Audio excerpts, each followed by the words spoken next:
Hello hi అండి అందరికీ. రీసెంట్గా జగన్మోహన్ రెడ్డి గారు రాప్తాడు నియోజకవర్గ పర్యటనకి వెళ్తున్నారు. ఆయన రాప్తాడు నియోజకవర్గ పర్యటనకి వెళ్ళడానికి కారణం ఏంటో మనందరికీ తెలుసు. రీసెంట్గా వైసీపీ పార్టీ కార్యకర్త కురుబ లింగమయ్య అని చెప్పేసి ఆయన హత్యగావించబడ్డారు. ఇది ఒక రకంగా రాజకీయ హత్య. అయితే ఈ హత్యను ఖండిస్తూ అలాగే వాళ్ళ కుటుంబ సభ్యులకి కార్యకర్తలకు ధైర్యం చెప్పేందుకు జగన్మోహన్ రెడ్డి గారు రాప్తాడు నియోజకవర్గంలోని పాపిరెడ్డిపల్లికి వెళ్ళనున్నారు. అయితే ఈ సందర్భంగా జగన్మోహన్ రెడ్డి ఆ నియోజకవర్గానికి వెళ్తున్న సందర్భంగా ఒక ఉద్రిక్త పరిస్థితులు అయితే నెలకొని ఉన్నాయన్నమాట. ఎందుకంటే అన్ని నియోజకవర్గాల్లాగా రాప్తాడు నియోజకవర్గం కాదు, అది ఒక సెన్సిటివ్ ఏరియా. ఒక రకంగా ఏంటంటే ప్యాక్షన్కి పెట్టింది పేరు.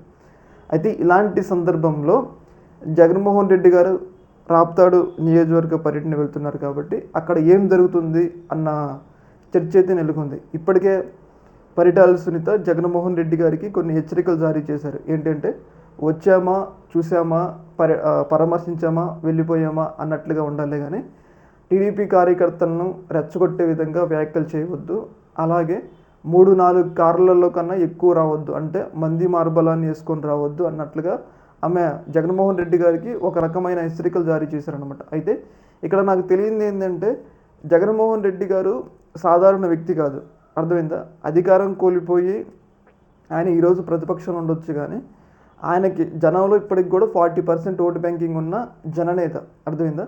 అయితే ఇలాంటి వ్యక్తి తన కార్యకర్తను పరామర్శించడానికి వచ్చినప్పుడు ఏమి మాట్లాడొద్దు, అంటే రెచ్చగొట్టే మాటలు మాట్లాడొద్దు అని చెప్పేసి ఆమె జగన్మోహన్ రెడ్డి గారికి కొన్ని హెచ్చరికలు జారీ చేశారు. ఇక్కడ ఏంటి అంటే జగన్మోహన్ రెడ్డి గారు తన కార్యకర్త నష్టపోయినప్పుడు నా కార్యకర్తకు నష్టం జరిగింది అని చెప్పడం తప్పు కాదు కదా.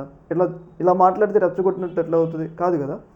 అయితే అలాగే ఆయన వెళ్ళే కాన్వాయ్లో కూడా ముఖ్యంగా ఏంటి అంటే జగన్మోహన్ రెడ్డి ఉన్నప్పుడు పక్కన ఎమ్మెల్యేలు పక్క ఎంపీలు వాళ్ళందరూ ఉంటారు కదా. జగన్మోహన్ రెడ్డి అంటే అంత తక్కువ వ్యక్తి ఏం కాదు, కానీ ఓన్లీ 4 కార్లు మాత్రమే ఉండాలి, ఎక్కువ కాన్వాయ్ వెళ్ళొద్దు.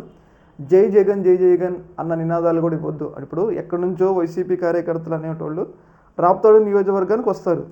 వచ్చినప్పుడు ఏమంటారు? జై జగన్ అంటారు కదా, జై జగన్ అంటారు కార్యకర్తలు అభిమానంతో. అలాంటప్పుడు అలా కూడా అనవద్దు అని చెప్పేసి ఆమె కొన్ని హెచ్చరికలు జగన్మోహన్ రెడ్డి గారికి వైసీపీ కార్యకర్తలకి అయితే జారీ చేయడం జరిగింది. ఏదేమైనా కానీ జగన్మోహన్ రెడ్డి గారు ఏదైతే పాపిరెడ్డిపల్లి వెళ్తున్నారో, రాప్తాడు నియోజకవర్గంలోని పాపిరెడ్డిపల్లి వెళ్తున్నారు కాబట్టి ఇదంతా ఏంటి అంటే ఒక రాష్ట్ర వ్యాప్తంగా ఒక ఉద్రిక్త పరిస్థితులు, అర్థమైందా? ఏం జరుగుతుందా అన్న చర్చ ఆసక్తి అయితే నెలకొంది. ఏదేమైనా కానీ అక్కడ రెండు వర్గాల మధ్య కొంచెం ఉద్రిక్త పరిస్థితులు నెలకొని ఉండడానికి అవకాశం ఉంటుంది. కాబట్టి పోలీసులు వాటన్నిటిని కూడా చక్కదిద్దాలి అని చెప్పేసి ఎలాంటి అవాంఛనీయ సంఘటనలు జరగకుండా ఎవరికి పక్షపాతం వహించకుండా అక్కడ పోలీసులు కట్టుదిట్టమైన భద్రత ఏర్పాటు చేయాలని చెప్పేసి మనం కూడా కోరుకుందాం. ఏదేమైనా కానీ ఏదైతే పరిటాల సునీత జగన్మోహన్ రెడ్డికి హెచ్చరికలు జారీ చేశారు కదా, వైసీపీ అభిమానులు మాత్రం తీవ్రమైన హెచ్చరికలు అయితే జారీ చేస్తూ ఉన్నారు. ఏమైనా కానీ ఈ యొక్క పర్యటన అనేది అంత ఆసక్తి అయితే నెలకొని ఉంది. చూడాలి మరి ఏం జరుగుతుంది అనేది. ఈ యొక్క అంశంలో మీ యొక్క అభిప్రాయాన్ని కింద కామెంట్లో తెలియదు. ఓకే.